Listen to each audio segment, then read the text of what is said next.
Olá, pessoal, bom dia a todo mundo. Hoje, dia 17 de julho, então a gente vai falar aqui mais uma aula nossa aí de pós-graduação em IFRS e o nosso assunto hoje vai ser CPC 12, né? Ajuste a valor presente. Essa norma a gente não falou ainda, é uma norma, digamos, relativamente simples, fácil realmente, relativamente fácil de entender, como a gente fez no semestre, na semana passada. A gente falou de custos de empréstimos, né? O pessoal achou relativamente simples a norma.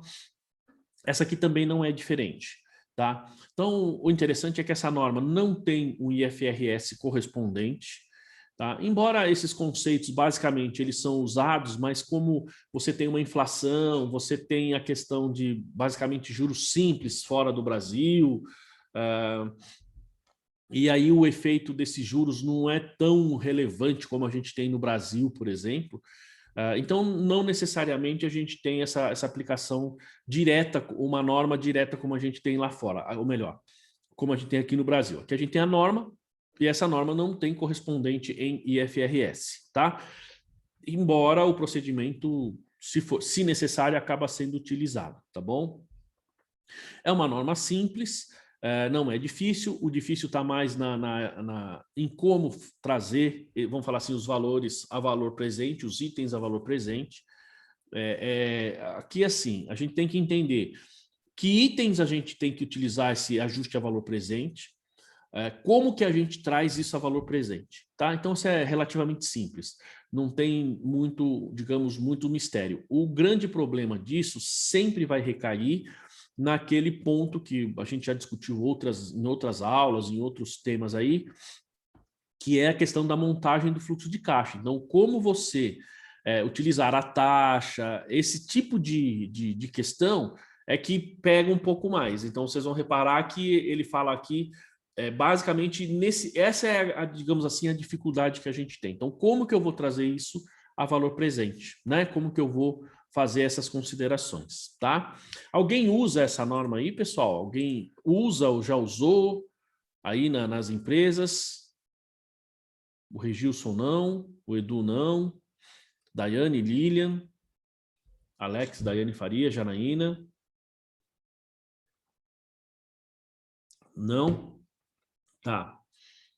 Interessante, ninguém está usando essa norma. Márcia, também não. Bom, vamos lá, pessoal. A Lília falou, não, mas acho que deveria. Eu também acho. Vamos lá. Primeira coisa, de vocês aí, desses clientes que vocês têm, ou nas empresas que vocês estão, vocês têm realizável ou exigível a longo prazo? A Janaína está aplicando, hein, Janaína? E sim, hein? Sou fã da Janaína. Tem realizável a longo prazo ou exigível a longo prazo? Ó, da Daiane tem, do Edu tem, da Lilian tem, então acabou. Vocês deveriam estar usando essa norma, tá? Tem longo prazo, deveria estar utilizando. Então, a gente pode de cara falar o seguinte: bom, estamos fazendo, quer dizer, fazendo errado não, porque não estão fazendo, né? O erro está em não fazer, tá? Mas deveria fazer, né? Vamos lá, a Daiane está falando que ela acha que usa, mas vou esperar você explicar. Tá bom, vamos ver se você usa, tá? Então, vamos entender, pessoal, o que é e como que a gente deve, então, fazer essa aplicação, tá?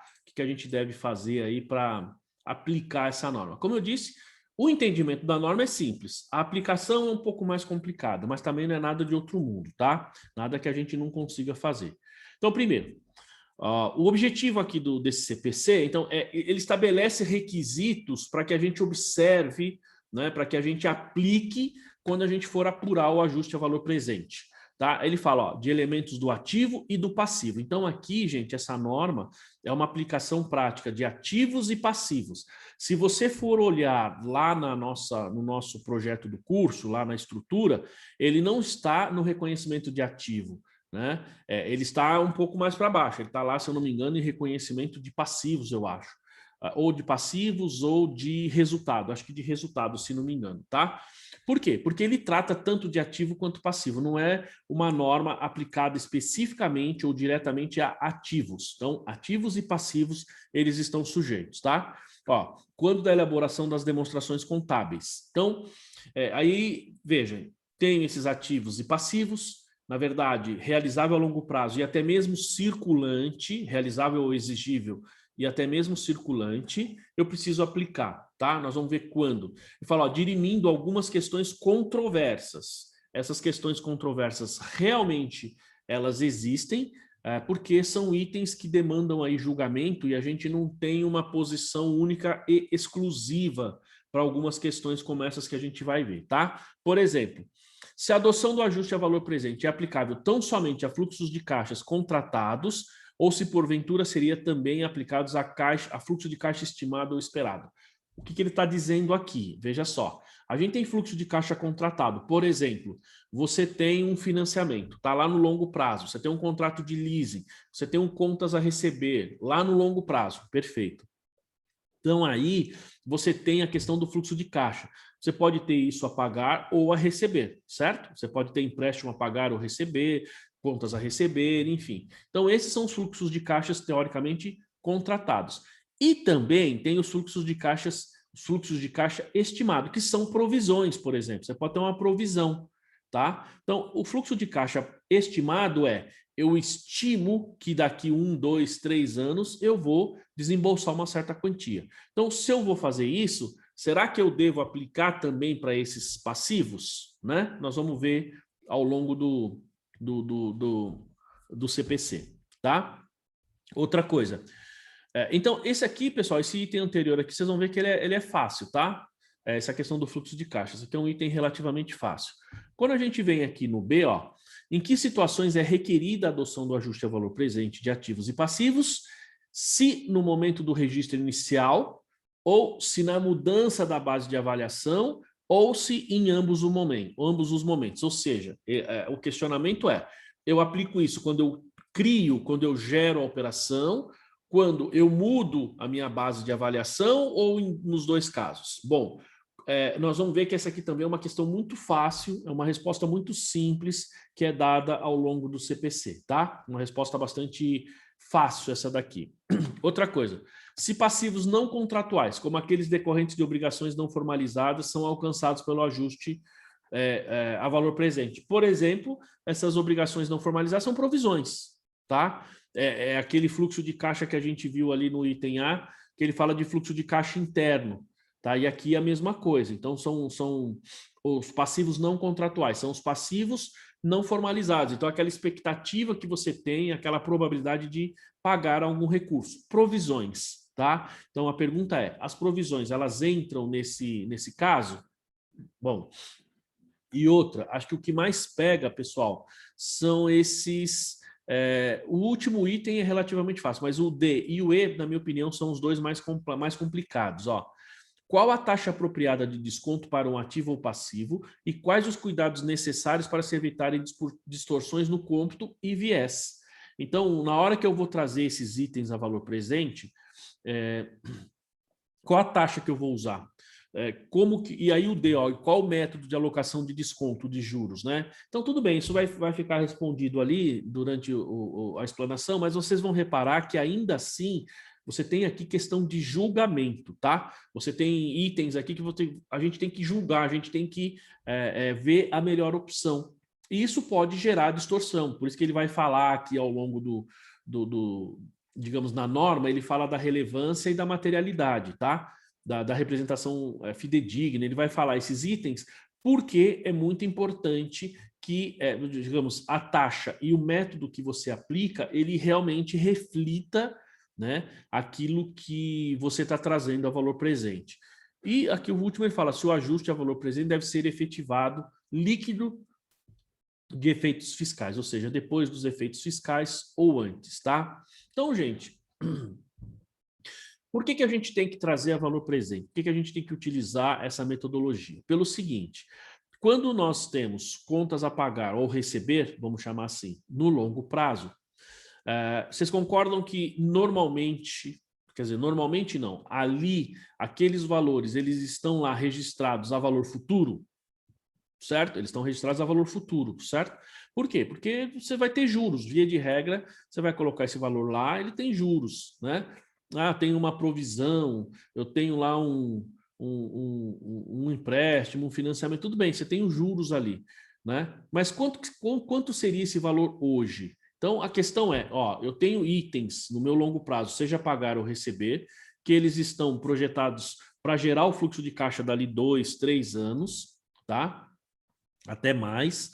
Só que é o seguinte, qual seria esse valor hoje? Então, se eu fecho o meu balanço, por exemplo, em 31 de julho, tá? Ou 30 de junho, vamos pegar o primeiro semestre, em 30 de junho, e ali eu tenho uma determinada obrigação que vai vencer daqui a 5 anos.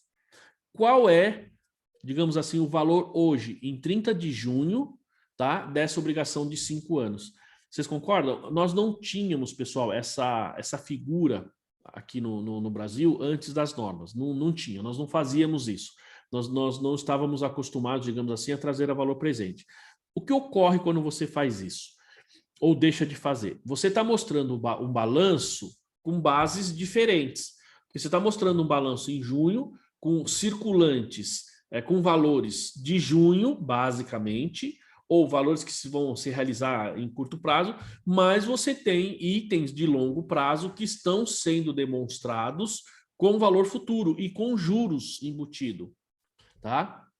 Ou seja, você tem valor presente e você tem valor futuro na mesma demonstração, tá? Então isso, se a gente for pensar bem, em termos de geração de fluxo de caixa, isso é um problema, né? Porque isso gera uma distorção na análise, tá? Ou pode gerar, tá? Então, esse é, digamos assim, a ideia geral dessa norma, tá? Para que você apresente a sua demonstração considerando os valores presentes de todas essas obrigações e direitos.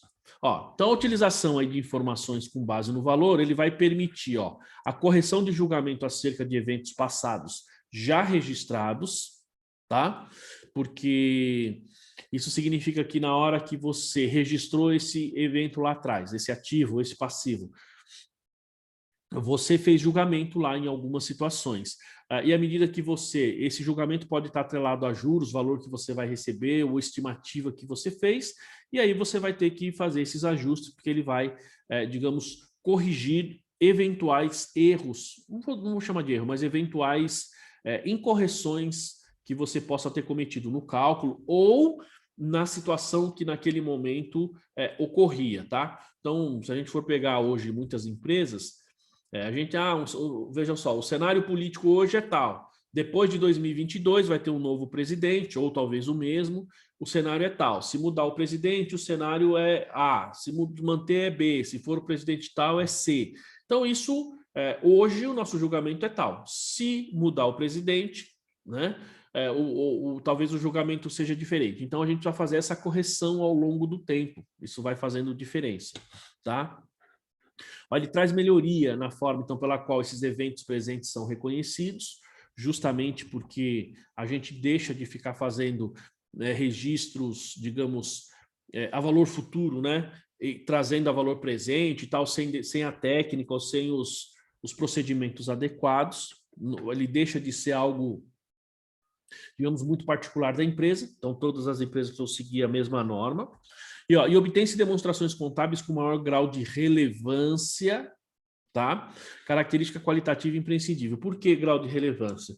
Porque, gente, você tem ali os seus ativos e passivos, ou seja, do ponto de vista de quem está tomando a decisão, digamos assim, o reflexo desse fluxo de caixa, né? Se esse fluxo de caixa se realizasse ou se fosse exigido hoje, qual seria esse valor? Então, é uma demonstração mais relevante do que você ter um valor dali com itens que vão se acontecer daqui 5 anos e você nem sabe se daqui 5 anos aquele valor efetivamente vai ocorrer. Tá? Outra coisa, ó, veja que ele sempre fala aqui. Ó, aqui ele fala, pessoal, de relevância, tá? Então, ele sempre vai falar de relevância e confiabilidade. Então, olha só, a gente tem que ficar atento aí para essa questão da confiabilidade, porque nessa situação, a questão da confiabilidade, gente, é muito, mas muito importante, tá? Essa norma é uma que ela está realmente muito ligada à questão da relevância e confiabilidade. Ó, então, por que confiabilidade? Porque o uso de estimativas e julgamentos acerca de eventos probabilísticos deve estar livre de viés. Então, sempre que a gente vai usar isso aqui, ele está falando assim, ó, eu tenho um evento que vai se realizar daqui 3, 4, 5 anos, está lá no meu longo prazo, tá? Quando eu vou trazer isso a valor presente, eu tenho técnicas para fazer isso. E às vezes, pessoal, e mesmo a taxa, tá? O que ocorre é que muitas vezes quando você vai fazer isso, você vai dar, é comum a gente dar viés. Eu vou usar o modelo A, o modelo B, porque isso me traz um resultado maior ou um resultado menor. Então você dá viés para essa, digamos, para essa trazer esse valor presente. E esse viés, ele pode distorcer a sua demonstração. Lembrando que nós estamos num país que a taxa de juros é muito alta e que são juros compostos, tá? Então, quando você faz esse, digamos, traz aí o valor presente, você pode distorcer a sua demonstração. Então, a questão da confiabilidade é muito importante. Precisa ser confiável aquilo que você está fazendo, tá? E ó, as premissas, cálculos levados a efeito e os modelos de precificação devem ser passivos de verificação. Ou seja, não adianta nada eu fazer como se diz, vou usar aqui uma técnica para trazer a valor presente, que é uma técnica que eu discuti com o Alex, nós dois decidimos, chegamos aí numa técnica, né, que nós achamos que é a mais adequada, e eu vou aplicar, só que só nós fazemos isso, tá? Ninguém mais faz. E outra, não é um método que possa ser conferido. Ou seja, sabe quando você faz aquela coisa que é só você que conhece, para você não passar para ninguém depois poder conferir ou criticar o que você está fazendo? Então, é mais ou menos nesse sentido. Quando você tem situações desse tipo, você está perdendo, digamos assim, a confiabilidade, tá? Porque você não está sendo transparente. Se você tiver auditoria independente e ela não conseguir testar esse valor, e se isso estiver dentro da materialidade dela, e se isso tiver reflexo na sua demonstração contábil, com certeza eles vão dar ressalva. Tá? Tudo bem, gente, até aí? Fácil, né? Deixa eu só ver aqui. Muito bem. Bom, vamos lá. Continuando. Ó, então, até onde essa norma vai, até o que a gente tem que fazer. Então, vocês vão ver que aqui ele já responde uma daquelas questões lá no início. Ó. Então, este pronunciamento trata essencialmente de questões de mensuração, não alcançando detalhes de reconhecimento. Ou seja, pessoal, então aqui nós estamos falando de mensuração, tá? Mensuração. Ou seja, peraí, deixa eu tentar fazer o traço direitinho aqui. Isso aqui tem me confundido muito essa mesa, viu? A mensuração, tá? E não de reconhecimento. Pessoal, aqui nós estamos falando de valor, tá? Aqui nós estamos falando de tempo, momento, quando. Então, essa norma, ela trata essencialmente de mensuração. Ela vai falar a questão do reconhecimento? Vai, mas muito pouco, tá? Por quê? Porque o objetivo maior está na mensuração. É isso que essa norma trata. Tá? Ó, a dimensão contábil do reconhecimento envolve a decisão de quando registrar, então, tempo. Ao passo que a dimensão contábil da mensuração envolve a decisão por quanto registrar, valor. Então, mensuração e reconhecimento, a gente sempre usa esse termo em conjunto, porque nós estamos falando de tempo e dinheiro, tá? Bom, gente, ó,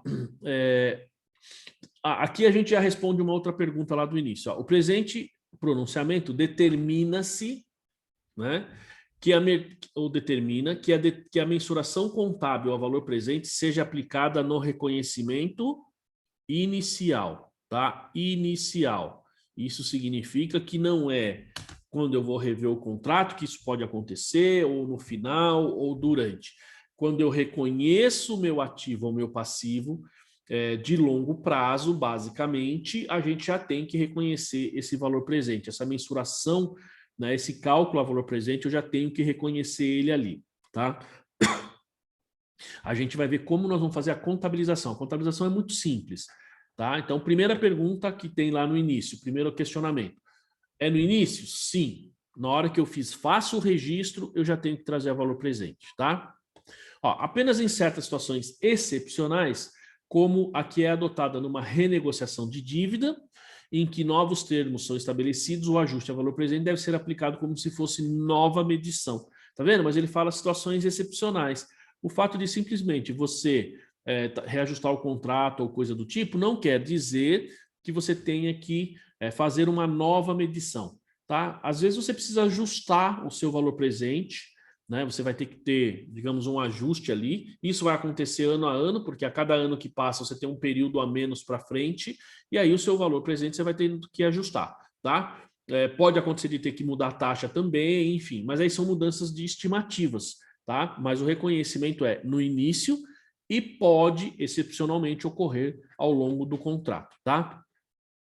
E, ó, é de se ressaltar que essas situações de nova medição de ativos e passivos são raras, tá vendo? Ó, são raras.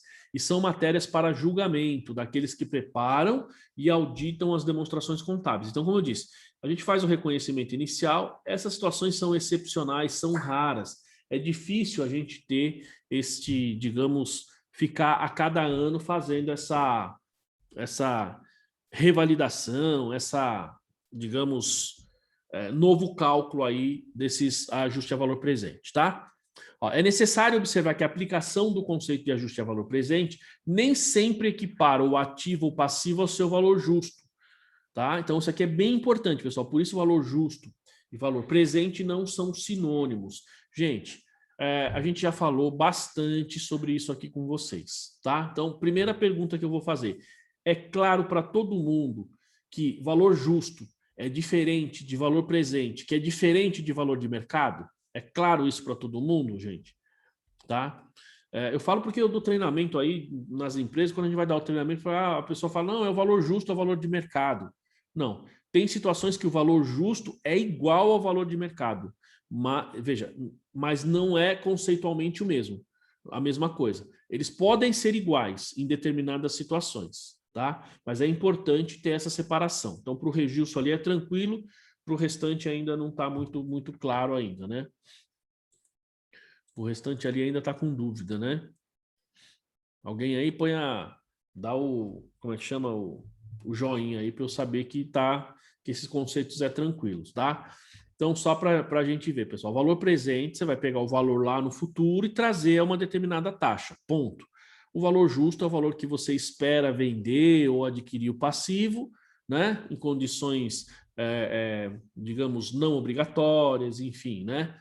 Então, são situações diferentes. Então, é muito importante a gente entender que o valor justo, principalmente nesse caso, é diferente de valor presente. Por quê, gente? Vamos supor que você tem um determinado ativo passivo que está lá no longo prazo, então está sujeito ao CPC 12, mas dependendo da situação, tem que ser mensurado a valor presente, a valor justo.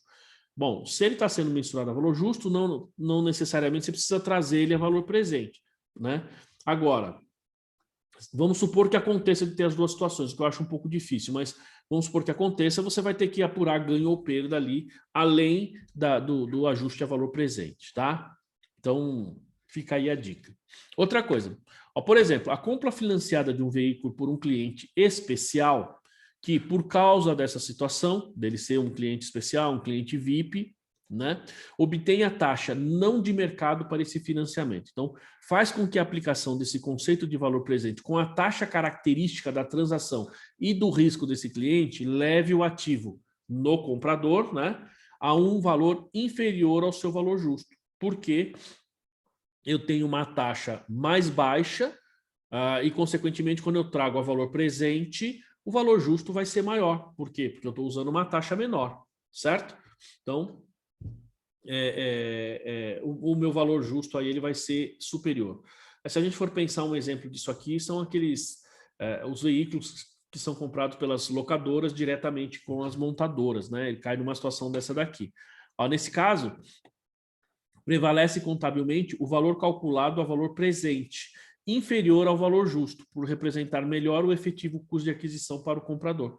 Percebe? Está vendo? Então, nesse caso, quando o meu valor justo ele é inferior ao meu valor presente, então eu registro pelo meu valor presente. Desculpa, pelo meu valor justo, porque ele é menor, né? Ou desculpa.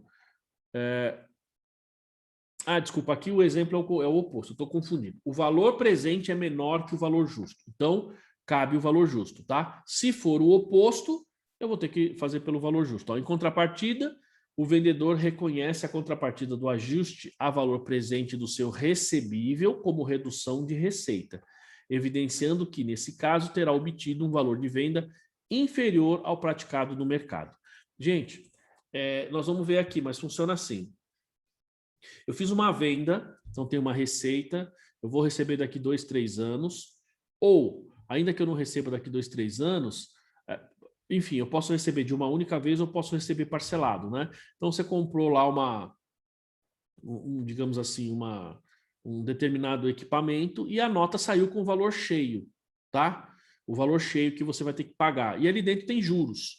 Então, como é que eu vou reconhecer isso lá na minha receita? Eu vou reconhecer pelo valor total da nota, mas eu tenho que tirar esse valor de juros que está embutido lá, tá? Gente, isso aqui está atrelado muito ao princípio da competência, porque, por exemplo, os juros, ele é devido, você tem que pagar o tributo quando ele ocorre, quando ele incorre, tá? Se, digamos, você vai ter esse juros somente lá no final do contrato, então você só vai tributar lá no final do contrato, tá? Então aqui também vai entrar a questão do controle da adição e exclusão, no LALUR para lucro real. E vocês, para quem já olhou lá o plano de contas referencial, você tem essas contas que estão tratando aí o valor presente.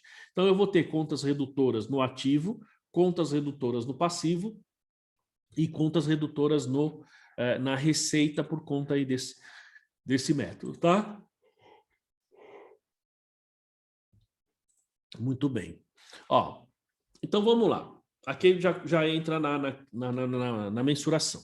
Ó, ativos passivos e situações que apresentem uma ou mais das características abaixo devem estar sujeitos aos procedimentos de mensuração tratados nesse pronunciamento, pessoal. Então, o que ele vai falar aí nos próximos slides, ele vai falar assim, ó, então, o seu ativo ou seu passivo, ele tem essa situação aqui, perfeito. Então, você está sujeito à mensuração do valor justo, tá? Então, primeiro, ó, transação que dá origem a um ativo ou a um passivo, ou uma receita, uma despesa ou outra mutação do PL, tá? Ou seja, qualquer elemento patrimonial cuja contrapartida é um ativo ou passivo. Gente, aí pode ser, sei lá, eu estou fazendo um financiamento para o meu imobilizado, tenho ativo e passivo, eu posso estar falando alguma coisa de sei lá, adiantamento para futuramente capital, distribuição de lucro envolvendo PL, tenho receita no caso de vendas, né? Venda de mercadoria, tenho o ativo e o passivo, eu tenho aquisição ou gastos aí com despesas, né? De certa forma. Então, você pode ver que qualquer elemento cuja contrapartida seja ativo ou passivo, ó, com liquidação financeira, certo, pessoal? Então, recebimento ou pagamento em data diferente da data do reconhecimento desses elementos. Então, primeira coisa, eu adquiri um ativo, adquiri um passivo, e o pagamento desses ativos e passivos serão em data diferente. Eu não estou pagando à vista. Basicamente, ele está dizendo assim, se você tem um ativo ou passivo que você está adquirindo, seja ativo, seja resultado, né, despesa, ou é proveniente de uma receita, e você não vai pagar na mesma data, ou seja, não vai pagar à vista, então, supostamente, calma que a gente vai ver, né, supostamente está sujeito ao cálculo do valor presente, tá? Eu estou falando supostamente, pessoal, porque se você olhar o slide anterior, ele fala deve estar sujeitos, tá? Bom, ele fala deve porque isso aqui tem um detalhe, por exemplo, porque não é qualquer item que a gente paga em outra data que eu vou colocar o cálculo do valor presente. Outra coisa, reconhecimento periódico de mudanças de valor. Então, utilidade ou substância de ativos ou passivos similares emprega método de alocação de desconto. Ou seja, então, mensalmente, periodicamente, normalmente pela competência, né, mensalmente, esse item muda de valor. Muda de valor porque você tem que refazer o cálculo de juros, você precisa alocar a parcela referente aos juros daquele mês, tá certo? E para isso você tem então método de alocação de desconto, certo? Ter o valor descontado, né? Trazer a valor presente. Fala aqui, ó, ou ter um conjunto particular de fluxo de caixa estimado claramente associado a um ativo ou um passivo. Ou seja, esse ativo ou passivo que você adquire, você tem uma expectativa de fluxo de caixa futuro, tá? Sempre você vai ter, pessoal, se eu estou pagando ou recebendo isso no futuro, automaticamente eu tenho um fluxo de caixa atrelado, certo? A questão aqui é que, quando ele está falando fluxo de caixa, no meu entendimento, ele está dizendo a quantidade de pagamentos e recebimentos que você vai ter. Por quê? eu posso receber de uma única vez ou posso receber ao longo do tempo. Nas duas formas, a gente vai ter a questão do fluxo de caixa, mas isso está claramente associado a esse ativo passivo, né? Basicamente, pessoal, quando você tem lá um ativo passivo, de longo prazo, você tem, digamos, uma realização desse fluxo e muitas vezes, e na maioria das vezes, eu diria, não vou nem dizer algumas, eu vou dizer na maioria e praticamente todas, a gente tem esse fluxo de caixa de forma clara associada a esses ativos ou passivos, né? Ou seja, o momento que eu vou receber, o momento que eu vou ter que pagar, tá? Bom, aqui ele fala assim, ó. Então,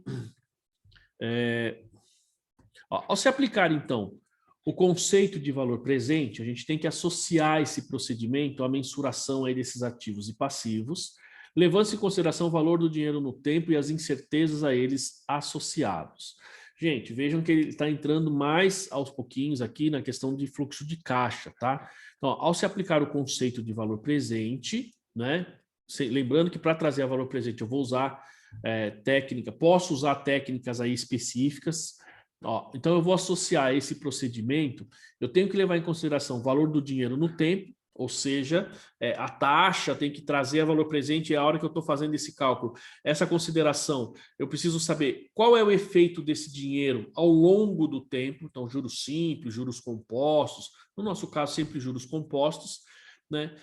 E as incertezas, pessoal, os riscos, ou seja, existe risco em não receber digamos, determinado valor. Você fez uma venda para receber o valor daqui 3, 4, 5 anos, tá? Ou mesmo um ano que seja. Existe um risco de você não receber, ainda que você tenha parcelado?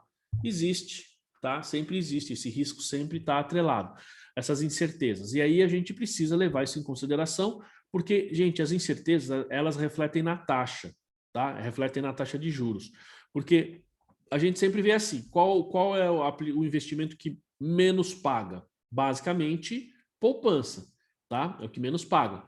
Mas é um dos que tem o menor risco, tá? É um dos. Os títulos do governo, ele tem um risco muito baixo também, mas ele paga um pouco melhor. Agora, qual é o investimento, pessoal, que tem o maior risco, na opinião de vocês? Vocês sabem me dizer qual é o investimento que tem o maior risco? Aquele investimento que vocês vão falar assim, puxa, isso aqui tem um risco extremamente alto. Qual que é? Vocês sabem? Eu já sei a resposta que alguns de vocês devem dar, né? Mas não, a Daiane não, Regilson não. Bom. Eu acho que bolsa e criptomoeda, professor. Criptomoeda ainda tem algumas questões se realmente seria investimento, né, Daiane? Porque, assim, uma criptomoeda, um Bitcoin, por exemplo, custar aí, acho que mais de, acho que 100 mil, 30 mil, sei lá. Eu acho um negócio totalmente fora da realidade, né? Eu nem sei quanto está um Bitcoin hoje, mas é algo assim, acima. Uma vez eu vi, parece que estava mais de 100 mil reais, um Bitcoin. Então, meu, é algo, na minha opinião, fora da realidade. Mas seria, um de alto risco. Ó, a Lilian está colocando ali ações. Normalmente, quando você vê essa escala de retorno, você vai normalmente a maioria das pessoas respondem como a Lilian ali está respondendo ou como a Daiane falou, o próprio Bitcoin aí, né, o próprio criptomoeda. As ações, Lilian, realmente elas estão lá no topo dos riscos, né? Lógico que você tem ações que têm risco menor, ações que têm risco maior, mas ainda assim são os investimentos com maior risco. Agora, tem um que é maior, um risco maior do que ações, tá? Que é ter a sua própria empresa. Tá? Pessoal, o investimento, porque você abrir uma empresa é um investimento, tá?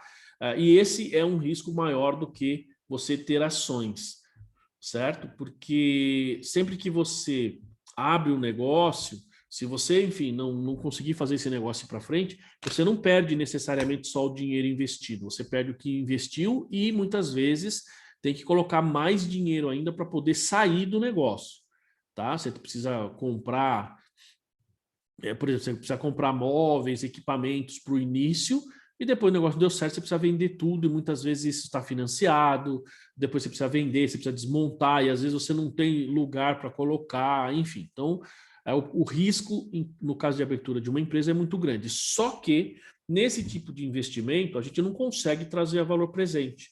No caso de ações, a gente também não consegue trazer a valor presente, porque ela é mensurada pelo valor justo. E o valor justo, no caso de ações, é igual ao valor de mercado, basicamente, né? Não é exatamente igual, mas é basicamente isso, né? Então, você tem esse tipo de operação. Agora, se você pensar em termos de contas a receber, contas a pagar, empréstimos, financiamentos, aí a gente consegue trazer a valor presente. Aí a gente tem realmente uma situação que dá, né, para a gente pensar na questão da incerteza. Eu posso ter a incerteza no pagamento, pessoal, ou posso ter incerteza no recebimento, tá? E aí, lógico que se eu estou falando de um passivo, então vamos falar, eu fiz um financiamento, eu vou trazer a valor presente, então ali dentro eu vou ter que usar basicamente a taxa desses investimentos, eu vou ter que usar a taxa que já está definida ali naquela operação. Agora, quando eu estou em um contas a receber, muitas vezes a gente não tem essa taxa. Vamos supor que você fez aí uma venda para um cliente e o cara vai te pagar, sei lá, em 20 vezes, em 2 anos, 24 meses, tá? Pessoal, ó, eu fiz uma venda de um imóvel, né, na praia lá, e aí o que acontece? Eu recebi uma boa parte em dinheiro, né, na venda do imóvel, mas uma parte eu financiei para o cara, não tem jeito. Quem compra, quem já comprou, vendeu o imóvel na praia, o pessoal sabe que, pelo menos na Praia Grande ali, que é enorme, né? Peruíbe, vamos falar assim, na Baixada Fluminense, é muito comum você fazer operação direto com o proprietário e financiar, porque senão você não compra. Baixada Santista, professor. Na Baixada Santista em geral, né, Edu? Você falou Baixada Fluminense, é no Rio. Eu falei Fluminense? Desculpa, é Baixada Santista. Desculpa, é Baixada Fluminense é no Rio, exatamente. É Baixada Santista. Então, quando você vai fazer ali uma negociação na Baixada, o que você tem? A situação de ter que financiar ou ser financiado. Tá? Eu já comprei imóvel lá, dois ou três, inclusive, que eu tive que pagar financiado diretamente com o proprietário, e o que eu vendi financiado também, e eu financiei para o cara direto. Você tem risco embutido nisso? Tenho. O cara vai me pagar em 5 anos, tá? Até hoje não atrasou nenhuma parcela, graças a Deus. Mas imagina acontece alguma coisa, tem uma situação complicada aí, então eu tenho contas a receber. No longo prazo, eu vou ter que trazer isso a valor presente, mas eu preciso colocar os riscos envolvidos. Hoje, se eu fosse pensar em termos de risco, com esse meu, digamos assim, esse meu cliente, vamos chamar assim, o risco é muito baixo com ele. Por quê? Porque já faz mais de um ano, está indo para o segundo ano, basicamente, o cara não me atrasou nenhuma parcela, não me atrasou nenhum dia. Eu mando o boleto para ele no começo do mês, ele já na hora, ele já provisiona lá no banco, nunca teve problema. Então veja que o risco é zero. Agora, leva isso para uma empresa que tem milhares de clientes, né, que tem muitos clientes que financiam os bens. Então, o risco já aumenta consideravelmente. Consequentemente, né, a gente precisa levar em consideração essas incertezas. A questão do valor do dinheiro no tempo, o reflexo que o dinheiro tem ao longo do tempo e essas incertezas, tá? Então, desse modo... Oi, pode falar. Lá na empresa, lá esses recebíveis aí, a gente tem uma inadimplência lá calculada, e aí, dependendo do cara, para a produção não parar, que é fábrica, na indústria, você vende para o inadimplente até um certo grau lá de inadimplência. Se o cara fizer novos pedidos, ele vende, porque pelo cálculo lá da produção e de vendas, é melhor você vender para o cara que está devendo do que deixar a produção parar. Exatamente. Tem cálculos de custos que mostram isso, porque se você para a produção, o que acontece? Você não gera nem receita, você não gera nenhum contas a receber que pode se transformar em dinheiro no futuro, mas você tem o custo que continua correndo, que você vai ter que pagar os funcionários do mesmo jeito. Aí você não tem custo variável, você tem o custo fixo, tá? Não sei se vocês já viram, mas essa é a análise de margem de contribuição. Às vezes a gente fala assim, puxa, vale a pena eu vender um produto com prejuízo? E qual o limite que eu posso ter prejuízo na venda de um produto? O limite, gente, é ele cobrir os custos variáveis, tá? Então, se ele cobre o custo variável, vamos supor, você não toma prejuízo no custo variável, em tese, vale a pena você ter prejuízo no ponto, digamos assim, no ponto de vista final, né?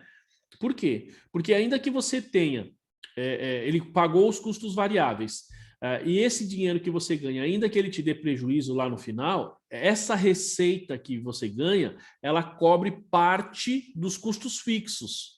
Ainda que seja uma parte pequena, mas ela cobre parte dos custos fixos.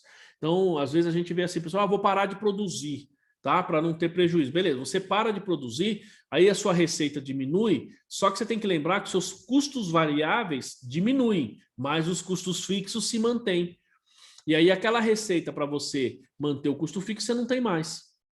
Então, quando eu falei agora há pouco, ó, um dos maiores riscos que a gente tem é abrir um negócio próprio. Sim, porque muitas vezes, ou na maioria das vezes, gente, as pessoas acham que o que mais quebra pequena, média empresa, são impostos, tá? Mas não é isso, não são impostos.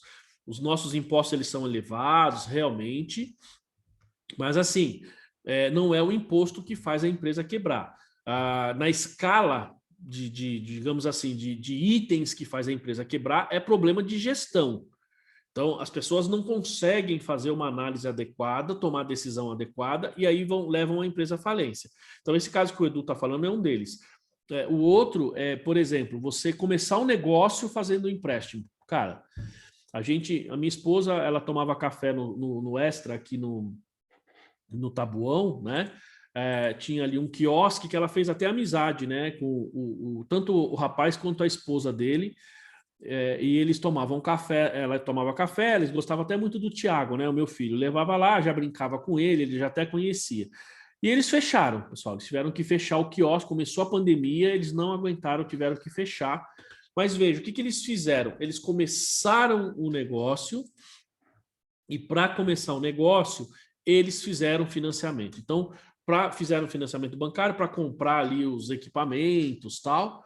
Meu, de cara o negócio já começa comprometido. Então, isso é problema de gestão. Outra coisa é você abrir. Tem gente que fala assim: vou sair da faculdade, vou abrir um escritório de contabilidade. Só que muita gente não consegue manter o escritório. Por quê? Porque tem gente que vai lá, aluga um espaço, né? Faz uma série de coisas, mas, pessoal, não consegue manter o custo fixo. Por exemplo, o sistema, gente, eu não sei, se alguém tiver alguma dica aí para me dar, né? Eu até agradeço. Por exemplo, hoje, gente, eu uso como sistema, o Fábio não está aqui, porque ele está sem energia lá na casa dele. O Fábio não, o Fabiano, né? Que ele trabalha lá na Contimatic. Mas é assim, eu pago hoje, pessoal do Contimatic, R$800 por mês, tá? Para ter o módulo de DP, de folha, o módulo da área fiscal, contábil e apuração de impostos federais, tá? Eu, particularmente, acho um pouco caro, certo? Acho um pouco caro. Tem uma versão que é mais barata, mas aí tem uma limitação de clientes, tal. Enfim. Mas veja, eu tenho que pagar esse valor todo mês, usando o sistema ou não usando o sistema. Eu tenho a questão do aluguel, né? Então, se eu vender ou não vender, eu tenho aluguel. Então, esses problemas, pessoal, eles afetam e eles estão atrelados ao risco de você ter um negócio. E o problema é a gestão. As pessoas não conhecem, as pessoas não fazem o cálculo de forma adequada. As pessoas normalmente fazem assim: eu vou vender, esse preço é tanto, eu vou vender tanto, vou ganhar tanto, eu consigo pagar. Mas a pessoa esquece que ela tem uma série de outros gastos que não estão necessariamente atrelados ou que na hora você não consegue ver, mas que eles aparecem depois, tá? Sempre tem, sempre tem. Ó, o Regilson, ele usa o Alterdata, paga uns 350, usando contábil, DP e fiscal. Dá uma olhadinha. Vou até anotar aqui, hein, Regilson. Alterdata, vou anotar aqui porque eu tô achando que o meu tá muito caro, tá? Anotei aqui, vou ver já na hora do intervalo aí. Obrigado. Ó, então, desse modo, então, as informações elas possibilitam, né, a análise e tomada de decisão que resulta na melhor avaliação e alocação de recursos escassos. Essa questão de recursos escassos, pessoal, quando você vai no conceito de economia, o que é economia? tá? A economia é ciência, não sei das quantas, que analisa a alocação de recursos escassos. Por quê? Entende-se que os nossos recursos, gente, eles são escassos. Os nossos recursos, eles são limitados, tá certo? A gente não tem recursos infinitos. E aí, nós precisamos entender como a gente vai aplicar esses recursos. Automaticamente, eu como gestor, então eu como controller, como diretor financeiro, CEO, enfim, de uma empresa, o que eu tenho que fazer? Eu tenho que saber que eu tenho X recursos e como aplico esses recursos. Então, quando a gente tem um balanço que não mostra a realidade, esta é a dificuldade. Aí vocês vão falar assim, mas tem muita empresa que... Quando eu pergunto para as pessoas, o balanço é fundamental nas empresas? Lógico, nós estamos com... Aqui todo mundo é contador, a maioria vai falar sim, é fundamental. Então, se é fundamental, então por que tem muita empresa que só faz balanço fiscal? Por que tem muita empresa que nem faz balanço? Por que tem muitas empresas que vocês aí fazem nos escritórios de vocês que o balanço não tem nada a ver com a realidade econômica dela e mesmo assim elas funcionam, mesmo assim elas existem? Bom, porque ela tem determinados, digamos, receitas, custos e despesas que faz com que ela consiga se manter. Mas muitas dessas empresas não crescem. E elas não crescem exatamente porque não conseguem alocar ou controlar de forma adequada esses recursos escassos que a gente tem. Então, quando você tem, digamos, um balanço que mostra exatamente, então você tem esse valor, beleza, esse valor é ótimo, mas esse valor vai se realizar só daqui 3, 4, 5 anos. Quando você pega um índice de liquidez geral, você fala, nossa, meu índice é maravilhoso. É maravilhoso levando em consideração que você vai realizar lá no futuro. Então, você tem fluxo de caixa hoje? Esse fluxo reflete hoje aqui como você tem que fazer? Às vezes não, tá? Professor. Bom, diga.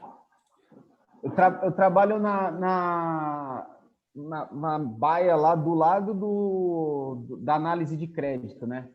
Meu, de vez em quando eles pedem uns auxílios lá nos balanços que eles recebem para análise. É cada pérola, meu. Puta, os caras para pegar crédito inventam cada coisa. Agora, peguei esses dias adiantamento para futuro aumento de capital, meu. O cara fez um aporte lá de não sei quantos mil, fazia 2 anos que o negócio estava no balanço dele. Não, então, essa é uma operação que pode ter, Edu. A gente chama de AFAC, né? Adiantamento para futuro. Uma AFAC. É um adiantamento para futuro aumento de capital. Só que você tem algumas regrinhas. Mas o ideal não é ter isso aí a mais de... Tá travando, Edu. Isso, né? O Alex tem bastante na empresa dele lá, né? Agora, o Edu, travou, você falou, travou. Travou. O que eu disse é o seguinte, que o ideal nessa operação não é você ter ela mais de 1, 2 exercícios, né? Porque meio que o que a gente entendeu lá é que o sócio, ele aportou dinheiro, o sócio aportou dinheiro para não fazer mútuo, ele colocou como uma faca.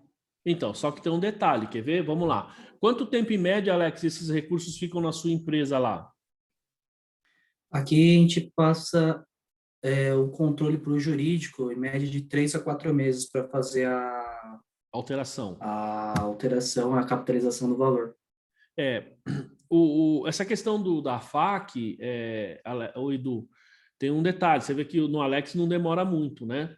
Tem empresas que até pode demorar um pouco mais. Mas tem uns lá que está demorando, a gente já está cobrando, já tem 6 meses. Então. Mas você vê, no caso do Edu, ele está falando que tem lá 2 anos, 3 anos. Então, só que tem um detalhe, esse recurso, tecnicamente, ele não pode ser devolvido. Então, tem que tomar muito cuidado nessa conta, viu, Edu? Porque quando você tem, por exemplo, o cara foi lá e fez um adiantamento para futuramente de capital, você não pode devolver esse dinheiro mais. Então, em tese, aquele dinheiro vai ser para capitalização, tá? Então, e a gente coloca, muitas vezes, pessoal... Alex, deixa eu te fazer uma pergunta. Vocês estão registrando esse valor para futuramente de capital onde? No passivo circulante ou no próprio patrimônio líquido, antes de capitalizar? Já está dentro do próprio PL. Então, hoje a gente tá registrando dentro do próprio PL. Antigamente era no passivo circulante. Então, você veja que há uma mudança nisso. Por quê? Porque como você não vai devolver mais esse dinheiro para o cidadão, o que fez esse aporte, né? Então ele já tecnicamente ele já não é mais uma dívida exigível. Então, a princípio, ele tem que ficar dentro do PL. Antigamente não, antigamente ficava no passivo circulante. Mas aí você tem a característica de dívida, né? Aí você tem a característica de dívida e aí, teoricamente, você teria que devolver o dinheiro, ou isso poderia acontecer. E não é o caso, né? No nosso caso lá, realmente é isso mesmo, é para não pagar a multa. Vai para a FAQ. Não, mas Não depois você devolveu o aumenta o dinheiro. capital, certo? Exatamente, por isso que tem lá, a cada 3 meses faz a capitalização, é alterando o contrato. Não, beleza. Se você faz a capitalização, teoricamente, ainda que, digamos assim, o objetivo final seja outro, mas a operação em si está correta. Você coloca o dinheiro e capitaliza, certo? Porque senão você vai ter que ficar pagando juros, né? Ou pelo menos teria, digamos assim, a incidência de juros. Como o Eduardo falou, às vezes você coloca o dinheiro lá na empresa, isso é, teoricamente, como eu posso dizer, se você não capitaliza, demora muito para capitalizar, Edu, o que ocorre, vamos supor, uma fiscalização, coisa do tipo, ele pode entender que ali você deveria pagar juros, certo? Tem que pagar juros na operação, porque é um contrato de mútuo. E lembrando que os juros seria aí aumentaria o passivo e a Receita pode achar que você não está lançando isso na despesa para querer mexer no resultado, coisa do tipo. Tá? 2 anos é muito tempo, né? Daqui a pouco os caras tempo. lá vão inventar até uma conta lá, a FAQ de longo prazo. Exatamente, é isso mesmo. É isso mesmo, né? E aí, Regilson, você ia falar, não? Não, eu ia falar que eu me assustei, né? Porque eu tô colocando no PL também. Eu falei, pronto, eu tô fazendo errado também, né? Ia Não, Regilson. perguntar da questão dos juros, né? Que o professor já falou também, né? Não, se você está colocando hoje no PL, É, tá correto. Antigamente, há um tempo atrás, antes das normas, aí eu me lembro que isso ficava no passivo circulante. E aí, veja, isso muda ou mudou até pelo próprio conceito do que nós temos em termos de dívida. Então, o PL, ele não é o PL não é dívida, certo? O PL, ele ainda não certo. ele não é dívida com os sócios, porque quando for dívida, né, o patrimônio líquido é digamos assim, são itens não exigíveis. Se eles não são exigíveis, eu não posso chamar eles de passivo, porque passivo é uma obrigação presente. O valor que está no PL, ele não é uma obrigação ainda. Ele só vai ser obrigação quando você for retirar. Então, se o cara vai lá, ele dá um adiantamento, né, para futuro aumento de capital. Eu vou debitar a caixa e vou creditar PL. Por quê? Porque aquele dinheiro não é mais exigível, certo? Ele vai servir somente, e aí tem que ser somente para aumento de capital. Se tiver uma operação diferente, isso pode suscitar aí dúvidas perante a Receita, por exemplo. Tá? Tudo bem, pessoal? Professor, só o nome dessa conta já é suspeito já. É. Adiantamento para futuro aumento de capital. Já é. Ô, Edu, confesso que quando eu vi a primeira vez, falei, isso daí é gato, né? Aí depois que eu fui ver que realmente podia fazer. Mas sabe por que tem isso daí? Vamos lá, o Edu, você e o Regilson aí. E mesmo o Alex eu não tenho certeza. A sua empresa é de capital fechado, né, Alex? Mas veja. É fechado. Então, veja só, no caso de vocês estão trabalhando com empresa de capital fechado, correto? Imagina quando você está trabalhando com uma empresa de capital aberto. Então, vamos supor, você fez a venda da empresa ou parte da empresa, e essa venda, por exemplo, ela foi tudo acertado, mas ela depende de uma aprovação formal da Assembleia ou muitas vezes do ECAD lá do governo, né? O CAD, né? Então, veja, a gente acertou tudo, mas depende. Então, eu vou lá e faço esse adiantamento para futuro aumento de capital. Entende? Então, por conta aí de legislação, eu ainda não posso, eu ainda não tenho, digamos, autorização para aumentar o capital, certo? Então, por conta disso, eu faço o adiantamento e ele fica lá no PL, entenderam? Então, por isso que tem esse tipo de situação. Numa empresa limitada, para demorar 2 anos, é complicado. E ele está no PL, Edu, essa conta? Então, lá estava no PL, mas já estava 2 exercícios já. E aí a galera falou, isso aqui é mútuo disfarçado de adiantamento. Isso. Aí é que está. Então, se você tem essência sobre a forma, Tá certo? Então, na forma, é adiantamento para futuramente de capital, mas na essência é mútuo. Se for isso, eu tiraria do PL e colocaria no passivo circulante. Eu faria isso. Na verdade, foi um balanço que a gente recebeu de um cliente, ele pedindo o crédito. E aí, quando a menina lá do crédito falou, olha esse balanço aqui, a gente olhou e falou, essa conta aqui, a FAQ, um valor considerável. Eu falei, isso aqui é aporte e tal. Aí eu não sei o que acabou dando, assim, mas era um valor considerável lá no AFAC, estava no PL, sim. Então, mas... É por causa do IOF também, né, professor? Exatamente. Os caras correm, né? Corre do IOF, é isso aí. Mas se for pensar, às vezes é mais fácil você pagar o IOF, porque é mais barato do que você pagar multa depois, sei lá, né? São Paulino ali. O problema é o controle, né, professor? O problema é o controle. Exatamente. A pessoa vai mandando dinheiro, ela não sabe quanto mandou. Fez um multo de 100, outro de 200 mil, outro de 50. E aí ela não tem esse controle, esquece. Vai para a FAQ. Exatamente. Então precisa realmente... É aquela coisa que a gente já falou aqui. Precisa ter controle. Se você não tem controle contábil desses itens, não dá. Não tem jeito, né? Eu dei um treinamento essa semana, pessoal, numa empresa. Na verdade, mas é um controle financeiro, né? Sim. É que assim, na parte conjunto, contábil, né? Você está pensando em termos de IOF, é o controle financeiro, porque o IOF você paga por conta do tempo também, não é? Então você tem a taxa, o valor e o tempo que ele está lá. Então, é um controle financeiro, mas de qualquer maneira, tem determinadas empresas que podem pedir que a contabilidade faça isso e gere um imposto, né? Professor, deixa eu te contar um caso rapidinho. Eu estava num cliente antes dessa empresa e ele tinha uma hamburgueria, né, e um bar. Aí para o bar ele tirava o dinheiro da hamburgueria e mandava para o bar. O bar estava mais ou menos das pernas e a hamburgueria estava bem. No final das contas ele falou assim, cara, lá eu vou fechar e não vou cobrar essa grana. Eu falei, então é o seguinte, esse dinheiro que você fez o mútuo e não vai cobrar, tem que reconhecer como receita lá na outra, tributar. O cara quase me expulsou de lá na bicuda, mano. Onde já se viu, eu vou pagar imposto, o dinheiro é meu, adiantou. Empresário assim não está muito atento, né? Essas não é que não está, assim. Edu, é porque não quer estar. Essa é a diferença. Não é que não está, é porque não quer estar. Assim, eu acho que empresário deveria pelo menos conhecer um pouco de legislação, tá? As pessoas costumam falar assim, isso aqui, o dinheiro é meu. Tudo bem. Só que é o seguinte, todo mundo quer ter o dinheiro, mas ninguém quer pagar o imposto. Tá certo? Então, quando você está transferindo dinheiro de uma empresa para outra, vou abrir outra empresa. Tá bom. Aí por que ele não pegou a hamburgueria e não abriu uma filial e colocou a atividade da empresa como bar, lanchonete e restaurante?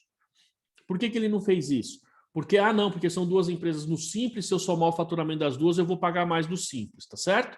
Só que aí o cara esquece, né, que você tem duas entidades diferentes, tá certo? E o imposto é baseado no, digamos assim, vou chamar aqui, não é exatamente isso, mas considerando o patrimônio que você tem. Então, quando aumenta o patrimônio de um lado ou do outro, você tem a tributação, principalmente do imposto de renda, né? Então, quando você empresta dinheiro para uma pessoa e essa pessoa não te paga e você perdoa essa dívida, essa pessoa teve ganho, certo? E a despesa que você teve, se for lucro real, você não pode deduzir, você não pode abater do imposto. O fisco fala assim, você está fazendo bondade de acordo com o que você acha que é daquilo que você quer, beleza, só que eu vou cobrar a minha parte.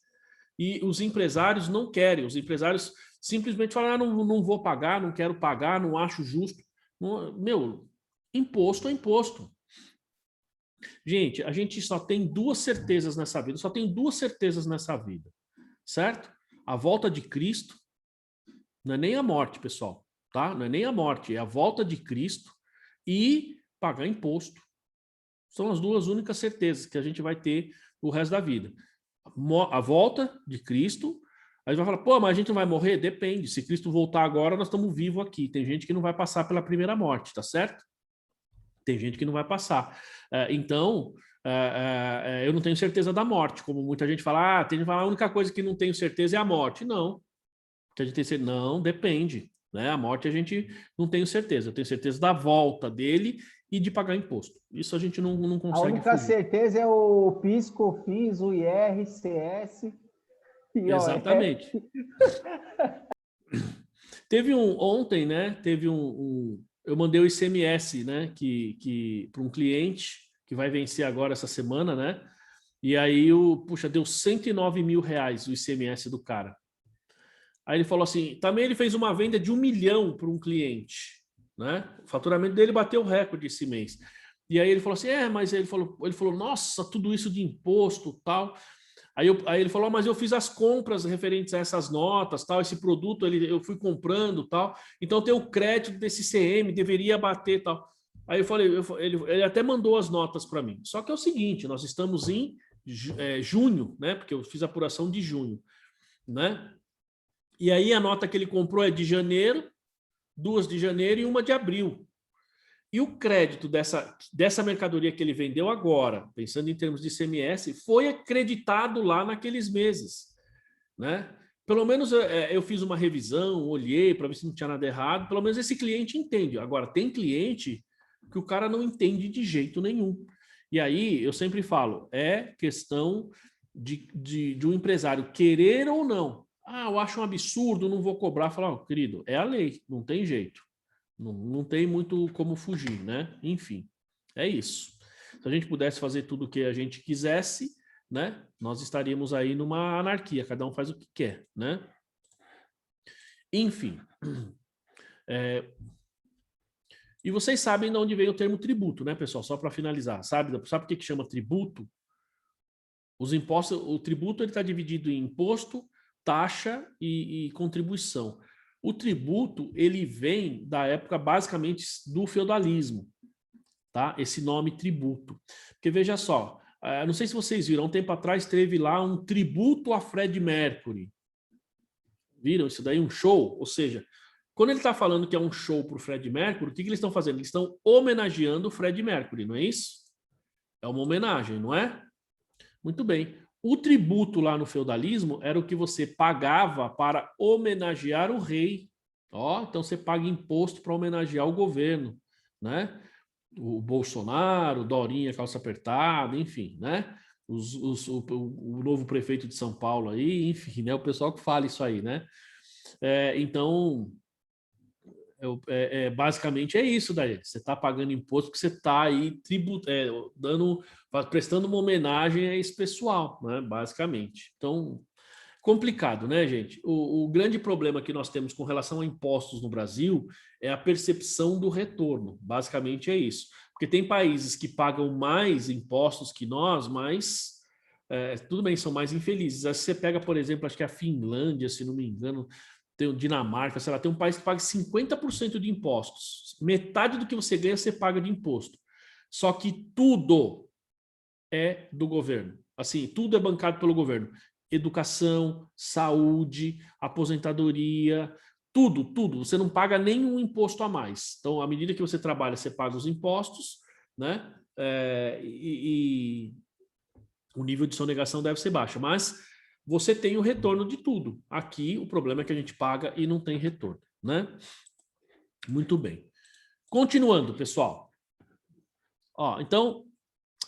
Para tanto, então, diferenças econômicas entre ativos e passivos, aí eles precisam ser refletidas adequadamente na contabilidade, tá? A fim de que os agentes econômicos possam definir com menor margem de erro os prêmios requeridos em contrapartida aos riscos assumidos. Então, por exemplo, se eu tenho recursos lá na empresa, seja lá, vamos falar assim, ativos ou passivos, e se eu vou emprestar recursos, ou se eu vou analisar esses balanços, vou analisar essas demonstrações financeiras, precisa ficar muito claro, né, o quanto eu tenho lá de ativos e passivos, enfim, juros, esse tipo de coisa. Por quê? Porque, pessoal, olha só, essa questão da margem de erro desses, o que é o prêmio requerido, né? Quando eu faço uma determinada operação financeira, eu vou ganhar juros em cima. Dentro da taxa de juros, o que a gente vai contemplar? A questão, por isso que ele fala a questão do valor do dinheiro no tempo. Ali dentro você tem a probabilidade de digamos, a incerteza que você tem. Então, vamos lá. O prêmio é aquilo que eu ganho por correr risco. Então, quando você... quem ganha mais numa empresa, pessoal? O dono da empresa ou o funcionário? Quem geralmente ganha mais? Quem geralmente, nem sempre, mas quem geralmente ganha mais? O funcionário ou o proprietário? Proprietário. Então, mas Tem que por ser o quê? dono. Oi? Quem falou Tem que mais ser aí? o dono, né, pô? Exato. Mas muita gente não acha, né, Alex? Tem muita gente aí que acha que o patrão só está lá para explorar o funcionário, porque o patrão ele tem a empresa. É verdade, é uma visão que se tem aí de algumas alas aí, né, das pessoas. Visão sindicalista do negócio. Basicamente, é uma visão sindicalista, né? Por quê? Porque o cara acha que o patrão está lá simplesmente para explorar o funcionário, né? Recentemente fui lá na faculdade, chegou lá, o dono da faculdade me mostrou o carro dele, falou, ó que carrão. Eu falei, puxa, carro bonito, né? Carro da hora, legal. Ele falou assim, é o seguinte, se você trabalhar, continuar dando aula, não faltar, né? Daqui 2 anos, eu vou trocar de carro, vou comprar um carro melhor ainda, né? Ou seja, a gente acha que é a gente que vai ganhar, mas é o cara, né? Enfim, mas veja só, qual é o meu risco, pessoal? O meu risco é única e exclusivamente eu dar uma nota errada ali, vai reprovar um aluno indevidamente, ter uma reclamação, coisa do tipo. E o dele? O dele é de ter que fechar a faculdade, pagar todo mundo, enfim, o risco dele é muito maior que o meu. É evidente que ele tem que ganhar mais do que eu, certo? Essa é uma visão capitalista, tá? Às vezes a gente já está lá no escritório e fala assim, eu ganho pouco. Bom, quando a gente fala isso, gente, a gente tem uma série de coisas envolvidas. Eu estou ganhando pouco porque a minha empresa paga pouco, a minha empresa está me explorando, que pode ser uma realidade, tá? Não estou dizendo que estou dizendo que pode ser. Agora, eu estou preparado o suficiente para ganhar dinheiro ou não? Tem gente que faz um cursinho lá faz uma faculdade mais ou menos, não se especializa, não vai atrás, não lê, não estuda, né? E acha que tem que ganhar muito dinheiro, acha que tem que ganhar bem. É o que tem essa geração millennial aí, essa geração Z aí acha, né? Acha que os caras têm direito, tudo, mas os caras não querem trabalhar, meu. Não é verdade? A gente já sai de casa da casa dos pais com 40 anos, né? Só quando casa, não é assim? Isso é uma característica do brasileiro, diferente dos Estados Unidos. Mas eu já vi alguns vídeos, embora piada, mas eu acho que isso deve acontecer no futuro. O cidadão chega lá dessa geração e fala assim para os pais: pais, eu decidi morar sozinho. Ah, que bom, meu filho. Então, vamos acertar com o caminhão de mudança para vocês tirarem as coisas de vocês aqui de casa. Eu não duvido nada que a gente chegue nesse ponto, né? O cara fala que ele quer morar sozinho, mas na verdade quem tem que sair de casa são os pais, não ele, né? Eu não duvido nada que em breve a gente chegue nesse ponto, tá? Mas isso sempre está atrelado a risco. Então, quem assume mais risco ganha mais, certo? Se eu assumo o risco, eu ganho mais dinheiro. Se eu assumo menos risco, eu ganho menos dinheiro. Não tem jeito. Como falou o tio Rico lá, né, professor, no Instagram, é muito risco e pouco ego. Exatamente. É isso aí. Tá? Por exemplo, quem ganha mais na empresa? O controller, o diretor ou o estagiário? O assistente? O cara fala assim, eu sou assistente, eu trabalho feito um louco, eu preciso ganhar mais. Tudo bem, você pode trabalhar muito, mas o seu risco é menor. Se você cometer um erro, o seu risco é menor. O controller, ele está lá não para executar, ele está lá para pensar. Então, uma decisão dele errada pode fazer com que ele e o estagiário, o assistente, percam o emprego. Percebe a diferença de responsabilidade? O salário do cara tem que ser diferente, né? Então, isso, pessoal, é a questão do prêmio, né? Ou seja, é o que você ganha em função do risco que você corre. E você, como gestor, à medida que você diminui essa margem de erro, você consegue ter um cálculo melhor nessa questão de diminuição de risco, tá? De diminuição de risco. Bom, então, ativos e passivos monetários, com juros implícitos ou explícitos embutidos, devem ser mensurados pelo seu valor presente quando do seu reconhecimento inicial, tá certo? Aqui ele responde uma pergunta lá. Por ser este o valor de custo original dentro da filosofia de valor justo, tá? Ou seja, então quando você tem um determinado ativo ou passivo, ali dentro, pessoal, a gente tem sempre tem juros, tá, gente? Qualquer coisa de longo prazo sempre tem juros. A gente tem juros implícito ou juros explícitos, tá? Esses juros, eles estão lá, não tem jeito, tá? Eles sempre estão lá. A questão é que muitas vezes a gente não consegue enxergar. Então, por exemplo, quando eu faço um contrato de aluguel, tá? Eu vou fazer um contrato de aluguel por um período de 5 anos. Por que a gente contabiliza hoje ele registrando no ativo imobilizado e creditando no passivo? E mais, quando ele vai para o passivo, eu tenho que separar a parte do circulante e a parte do não circulante, certo? E mais, ali tem juros. Eu preciso tirar a parte dos juros que está embutida ali no contrato, porque teoricamente eu estou trazendo a valor presente, tá? Então, olha o que a gente tem.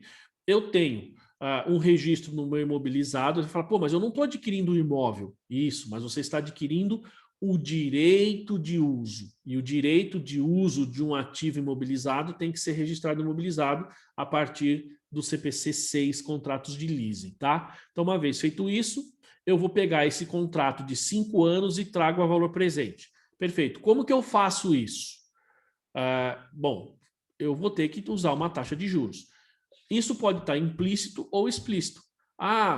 Eu não sei como que chegar nessa taxa. Então, você liga para o proprietário e fala assim, ó, a gente tem aqui um contrato que, se eu for, tem um contrato de 5 anos, tal. Se eu for te pagar à vista, quanto que você me dá de desconto?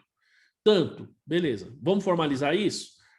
Eu não vou te pagar, mas é só para eu fazer meu registro contábil. O cara te dá tanto de imposto se você tem a taxa ali implícita, tá?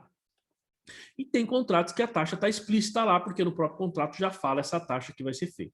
Então, veja só. Então, ó, devem ser mensurados pelo seu valor presente no reconhecimento inicial, tá? Então, sempre reconhecimento inicial. Quando houver pronunciamento específico do CPC, que define a forma pela qual, então, digamos assim, em particular, aí você tem um CPC específico, direto para uma determinada operação, em particular, deva ser mensurado com base no ajuste a valor presente de seu fluxo de caixa, referido pronunciamento específico deve ser observado. E aqui é uma coisa que eu sempre falo. Você sempre vai do CPC específico para o CPC genérico. Esse aqui é um CPC genérico, ele se aplica basicamente a todos os ativos e passivos. Mais determinada, ativos e passivos de longo prazo, mas basicamente, se tiver uma operação que ele tenha alguma coisa específica, é esse que eu preciso analisar, tá? E aqui, pessoal, a gente entra então aqui na questão de risco e incerteza, mas eu vou pedir para vocês aqui o seguinte, ó, como faltam aqui 4 minutos para a gente tomar um café, então antes de entrar nesse ponto, sugiro que a gente tome um cafezinho aí, 20 minutinhos. Pode ser, pessoal? O professor, diga lá. Deixa eu só tirar uma dúvida. Então, se eu vou comprar uma máquina por 1 milhão, aí eu vejo que a máquina, se eu pagasse à vista, seria 900 mil. Eu registro essa máquina no valor presente a 900 mil, 100 mil de juros a incorrer e o passivo de 1 milhão. Não seria... Mesmo eu não pagando... Pode falar, desculpa, pode complementar. Mesmo eu não pagando esse valor eu vou pagar esses 100 mil, mas o registro no ativo lá é menor. Então, se eu trouxer a valor presente. Nesse caso, gente, é muito importante. O CPC 27, ele determina que o ativo seja reconhecido pelo seu valor à vista. Tá certo? Então, ou seja, vamos supor, você vai fazer um item financiado, tá? Você precisaria medir o valor justo dele ali. Se você fosse pagar à vista, qual seria esse valor? Esse é o valor que tem que constar no seu ativo. Por quê? Porque senão você vai colocar, a não ser que você use o CPC 20, como nós falamos semana passada. Tá? Ou seja, você vai construir, ele é um ativo qualificável e os juros você vai ter que reconhecer. Aí tudo bem. Tá. Fora isso, se ele é à vista e ele já está pronto para uso, ele não é, digamos, um ativo qualificável, você tem que reconhecer pelo valor à vista, porque se você faz por um valor diferente do valor à vista, você está reconhecendo os juros ali. Sim. Certo? E aí não pode. Então, vamos supor, é 100 mil e eu vou pagar 120. Eu vou debitar 100 mil no meu imobilizado e 100 mil no meu financiamento. E os juros? Bom, os juros eu não preciso registrar nesse momento porque eu ainda não devo. Então tem duas formas. Ou eu registro no meu passivo 120, uma conta redutora de 20, ou registro somente os 100. E à medida que vai passando lá os juros mês a mês, eu vou reconhecendo esses juros. Dá para resultado direto. Exatamente. Tá. Pode ser feito das duas formas. E aqui o que ele está falando basicamente é isso aí. Professor, mas para registrar no CPC 20, você tinha comentado que o ativo também demanda um tempo substancial, né? Uma máquina, às vezes, pode ser que ela não demanda esse tempo. Isso, exatamente. Então, ainda que você construa, muito bem lembrado, Alex, e esse tempo substancial é superior a 1 ano. Então, ainda que você vá construir essa máquina, e essa máquina vai ficar pronta em 3, 4 meses, o que tiver de juros é despesa financeira, né? Precisa levar em consideração. Por isso que a gente precisa ver se este ativo ele é o chamado ativo qualificável. Se ele for qualificável, perfeito. Aí você vai embutir os juros, mas para que ele seja qualificável, essa questão, como o Alex falou, do tempo substancial superior a 1 ano para ficar pronto, tem que ser levado em consideração. Se o tempo for inferior, aí outra, hein? Isso é tempo de construção ou desenvolvimento. Porque eu posso comprar um ativo agora e ele ser entregue daqui a 1 ano, mas o ativo é ficar pronto em 3 meses. Tá? E por que leva tanto tempo? Por conta da fila. Então, se for esse o caso, não é um ativo qualificável. Tá? Eu dei um exemplo da Ferrari lá, mas não precisa ser o da Ferrari. Eu posso comprar uma máquina, você pede lá sei lá, você manda produzir um guindaste para você, ele leva aí 4 meses para ficar pronto. Só que tem uma fila na frente, tem 3 outros para ser, 4 outros aí para ser produzidos, você vai pegar só no ano que vem. Tá? Mas aí veja, ele vai demorar esse tempo por conta do tempo de entrega, da fila, e não tempo de construção. Então, eu entendo que não é ativo qualificável e não cabe colocar juros lá dentro desse ativo.